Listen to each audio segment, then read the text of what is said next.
بيبدأ الفيلم بطفل بيحكي قصة وبيقول كان يا مكان كان في أسرة سعيدة مكونة من أب وأم وبنتهم الصغيرة، والأب كان بيحب العزف أكتر منهم، وفي يوم سابهم ومشي لأنه كان وراه عزف ومرجعش تاني. فالأم قررت إنها تربي بنتها وبدأت إنها تشتغل في صناعة الأحذية وفضلت تأكل بنتها لحد ما كبرت، وبنتها اتجوزت وخلفت أولاد والأولاد خلفوا أحفاد لحد ما العيلة كبرت والأم ماتت. وبنتها الصغيرة دي بقى هي أم جدتي واسمها كوكو، وأنا اسمي ميجل وبحب ألعب معاها وأصدعها لحد ما تجيب آخرها. ودي بقى جدتي بنت كوكو وهي اللي ماشيه البيت ده وما بتكرهش في حياتها حاجه اكتر من الموسيقى، ده حتى الناس اللي بيغنوا في الشوارع بتطلع تضربهم بالشبشب. وعلى ما اظن كده احنا العيله الوحيده اللي في المكسيك اللي بنكره الموسيقى، علشان طبعا الحدوته اللي في اول الحلقه. بس انا غيرهم وبعشق الموسيقى وقدوته هو المغني لاكروز، وده بقى اللي حببني في الموسيقى. وعلى فكره ده اعظم موسيقار في التاريخ، بس لما كان في حفله الجرس وقع عليه ومات والناس عملوا له مقبره مخصصه له، وبيكون ميجل بيمسح جزمه موسيقار وبيحكي له على القصه ان هو يعني بيحب الموسيقى بس عيلته بتكرهها. والموسيقار بيقول له يا عم فكك من عيلتك، انا لو انا مكانك همسك الجيتار وهعزف قدامهم كلهم. وميجل بيقول له ما انت ما تعرفش جدتي. وبيقول له جدتك ايه يا عم، ولا مش انت بتحب الموسيقى؟ وميجل بيقول له ايوه يا عم. وبيقول له طب خلاص، لا اما تروح تقول لهم انك موسيقار وعاوز تعزف، لا اما تستسلم وتبقى شغال في تنظيف الاحذيه. وميجل بيبقى زعلان والموسيقار بيقول له خلاص يا عم ما تزعلش، امسك الجيتار ده وسمعنا عزف. وميجل لسه هيعزف بيلاقي جدته جايه عليه وبتقول له ايه اللي انت ماسكه في ايدك ده يا ابني، وبتخلع الشبشب وبتقول للمغني انت اللي وصلته لكده. وبيقول لها وصلته لايه، انت محسن لو ماسك سيجاره في ايده ده جيتار يعني. وبتقول له جيتار يا ريتها كانت سيجاره مش صح يا حبيبي. وميجل بيقول لها هو يعني انا اللي اداني الجيتار اعزف عليه. والموسيقار بيقول كداب. والجده بتقول له انت عاوز القمر السمسم حته المجلطه دي تكذب، ولا وحياه عيد الاموات اللي هيحصل النهارده لو قربت له بس كده. وجده ميجل بتوديه لاوضه الصور وبتقول له النهارده ليله الموتى، وهي ليله بتحصل كل سنه، وعلشان الاموات بتوع عيلتنا يجوا يزورونا لازم يكون لهم صوره هنا علشان يعرفوا يجوا لنا هنا. وبنلاحظ ان في واحد ملهوش صوره، وده بقى الاب اللي ساب مامة كوكو وراح وما رجعش تاني، وهو اللي بيكون مكرههم في الموسيقى. وميجل بيروح للغرفه السريه بتاعته وبيكون فيها كل حاجات الموسيقى، وبيشغل فيلم لاكروز وبيبدا يغني معاه. وفجاه بتهب في دماغه انه ينزل يقف قدام الناس ويغني وما يخافش من حد. وبيجي علشان ينزل بيلاقي عيلته كلهم واقفين حواليه، بس بيقدر انه يهرب منهم هو والكلب بتاعه دانتي من غير اما حد يحس بيهم ولا يشوفه. وبيروح يستخبى في اوضه الاموات وبيحط الجيتار ودانتي تحت الصور بتاعتهم. وفجاه بيلاقي عيلته كلهم جايين وبيفتكر انهم قفشوه، بس بيطلع انهم خلوه يترقى في شغله ويصنع الاحذيه بدل ما كان بينضفها للناس. وبيخلصوا حكايتهم وبيمشوا. وميجل بيلاقي دانتي بياكل من اكل الاموات وبيروح يشده، بس دانتي بيكون ماسك في القماشه وبتقوم الصوره بتاعت ابو وام دانتي واقعه على الارض ومكسوره. وميجل ما بيبقاش مصدق وبيكتشف ان الصوره لها كماله، وبيطلع ان الاب كان شايل جيتار. وميجل بيقول مش ده جيتار لاكروز. وبنلاقي كوكو بتقول بابا، وميجل بيقول لها لحظه انت ابوك ارنوسو لاكروز؟ وبتقول بابا. وميجل بيكتشف ان الجيتار اللي مع لاكروز هو بتاع الاب اللي في الصوره، وبيروح لعيلته وبيقول لهم لاكروز هو جدي يعني كده هبقى مغني. وعيلته بتنزله وبتبدا تهزقه، وجدته بتمسك الجيتار وبتكسره. وميجل بيقول ماشي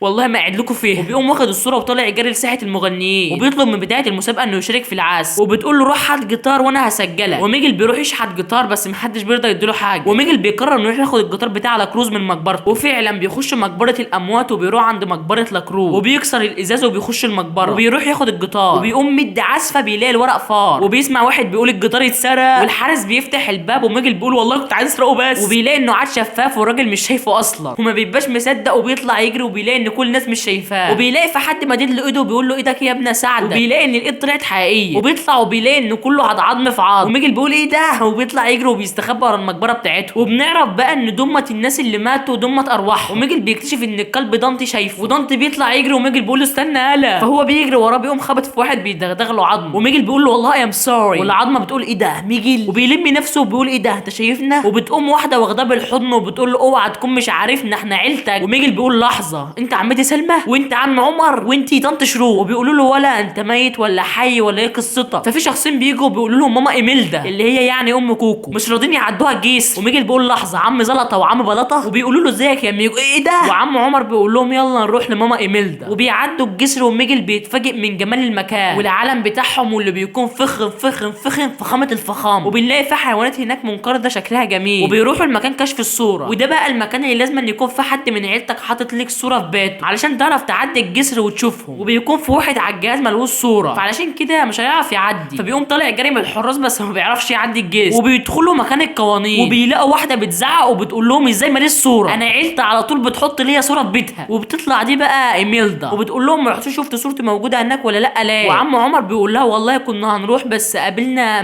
ميجل، وإيميلدا بتوديه بتاع القوانين وبيقول لميجل انت جالك لعنه العظام لانك اكيد سرقت حاجه من الميتين. وميجل بيقول له انا ما سرقتش، انا خدت الجيتار جدي. وايميلدا بتقول له ما تجيبش سيره الموسيقى يا ميجل وانا اموت واعرف ازاي ماليش صوره. وميجل بيقول لها والله يعني صورتك اهي. وايميلدا بتقول له ازاي صورتي ازاي نرجعه العالم بتاعه. وبتاع القوانين بيقول لهم تمام، وبيقول لميجل انت لازم تاخد بركه عيلتك قبل شروق الشمس علشان ما يحصلش لجسمك كله زي ما حصل في ايدك. وميجل بيبص على صباعه بيلاقي العظم ظاهر. وبتاع القانون بياخد ورقه وبيديها لايميلدا وبيقول لها قولي له امنحك بركتي. وايميلدا بتقول نفس الكلام والورقه بتنور وبتقول له امنحك انك تروح البيت وترجع صورتي لمكانها وتوقف موسيقى. وميجل بيقول لها ثانيه بس عند ست كوكو. وبتاع القانون بيقول له هي على تحط اي شروط عادي. وميجل بيسمع الكلام وبيلمس الورقه وبيلاقي نفسه رجع المقبره وبيقول ايه ده ما عادش فيها هياكل، طب يلا نغني. وبياخد الجيتار تاني وبيلاقي نفسه رجع لهم. وايميلدا بتقول له ده انت ما كملتش ثانيتين يلا. وميجل بيقول لهم ده حريتي سيبوني في حالي. وبيفتح الباب وبيطلع يجري منه وبيستخبى في اوضه وبيسمع المحقق بيحقق مع شخص، والشخص ده بقى اللي ما كانش له صوره وهرب من الحراس. وبيقول للمحقق ايه ده انت بتحب لاكروز ده صاحبي على فكره، طب تعرف لو روحتني خليك تقابله. والمحقق بيديله انذار وبيقول له مش يلا. وبيطلع هو زعلان وميكل بيطلع وراه وبيزنقه بيقول له انت عارف جد لاكروز صح؟ طب انا عاوز اروح له علشان اخد بركته. والشخص ده بيقول له تمام انا هساعدك اهلا معاك هيكتور. وميجي لسه يعرفه على نفسه بيلاقي عيلته جايين عليه فبيقوم طالع جري هو وهيكتور. وايميلدا بتقول تمام هاتوا الوحش الرهيب. والوحش ده بيطلع نمر بس انما ايه بيكون وحش. وايميلدا بتقول له عاوزاك تجيب لي ميجل ودي ريحته. وبنروح الجنب التاني وبيكون هيكتور دهن وش ميجل وخلاه شبه الاموات. وبيقول له بص يا ميجل انا هوصلك للاكروز بس بشرط تاخد صورتي ديت وتحطها في العالم بتاعكم لما ترجع. وميجل بيوافق وهيكتور بيوديه لمصنع الفساتين. وميجل بيقدر انه يشوف مقر لاكروز وبيقول لهيكتور مش هو صاحبك طب ما عزمكش ليه. فهيكتور بيديله واحده وبيقول له مش هو جدك طب ما عزمكش ليه. وبيقوم سائل صاحبه وبيقول له ما تعرفش نخش الحفله دي ازاي. وبيقول له لازم أن يكون اسمك في قوائم المعازيم غير كده مش هتعرف تخش يا شنغاروف. وميجل بيقول شنغاروف وصاحب هيكتور بيقول لميجل اسكت ده مشهور هو انت ما تعرفش مات ازاي. وهيكتور بيقول له ايه ده بقى ما يصحش كده. وصاحبه بيقول له والله انا اللي جاي له. وبيقول لميجل وكلهم بيضحكوا وطبعا انتوا عايزين تعرفوا هو مات ازاي بس مش جاي لكم دلوقتي. وهيكتور بيقول علشان كده بكره الموسيقيين. وميجل بيقول له ما يصحش كده انا موسيقار زيهم. صاحب هيكتور بيقول لميجل تمام طالما انت موسيقار فاحتمال تعرف تخش الحفله لانهم عاملين مسابقه واللي يكسب يخش الحفله يعزف معاهم. وميجل بيقول لهيكتور تعرف تجيب لي جيتار وبيقول له ماشي. وبيبقى النمر الرهيب عرف اثار رجلاه. وهيكتور بياخد ميجل للقريه بتاعته وبيوديه لبيت صاحبه تشيكا واللي بيكون مش طايقه. وهيكتور بيقول له ممكن بس اخد الجيتار وبعدين ابقى ارجعه لك. وتشيكا بيقول له ترجعه لي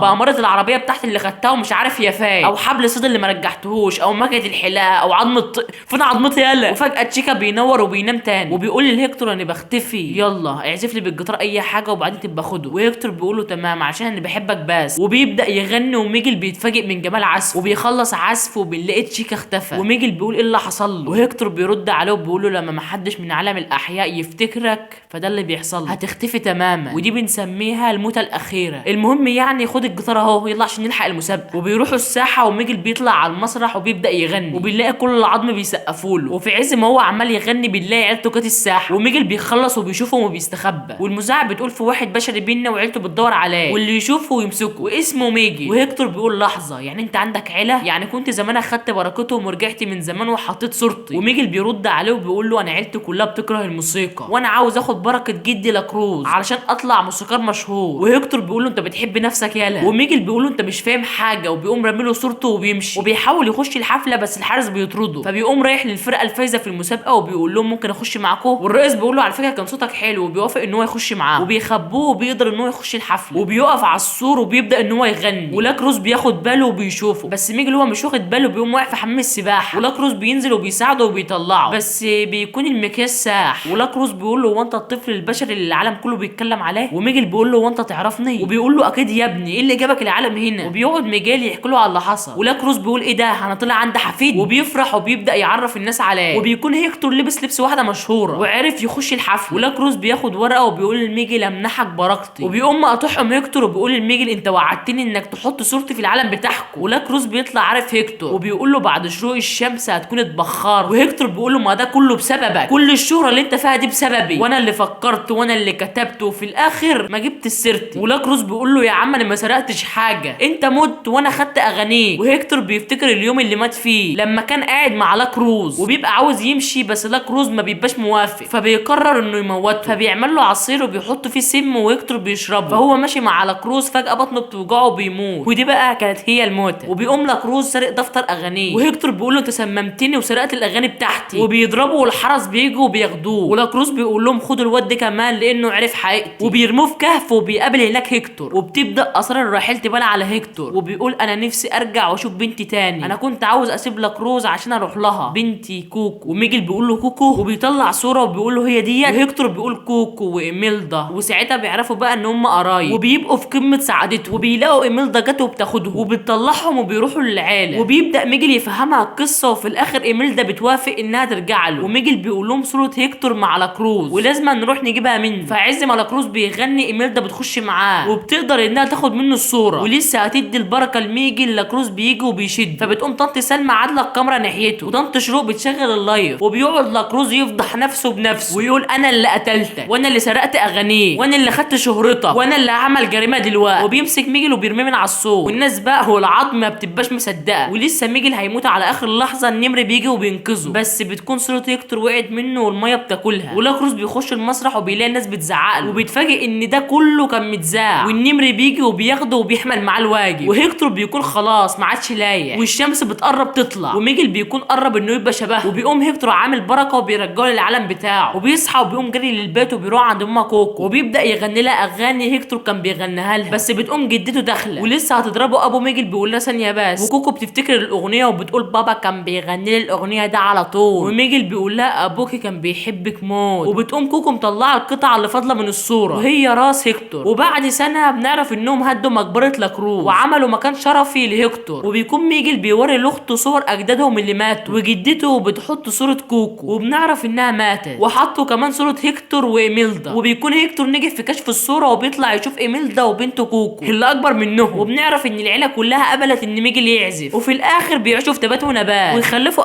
عشان وبس كده. لو عجبك الفيديو انزل دوس لايك واشتراك، ولو ما عجبكاش انزل برضو كده مش خسران حاجه، ولو عاوز اي فيلم او مسلسل معين انزل شاركني تحت في التعليقات، ونقول ايه بقى سلام.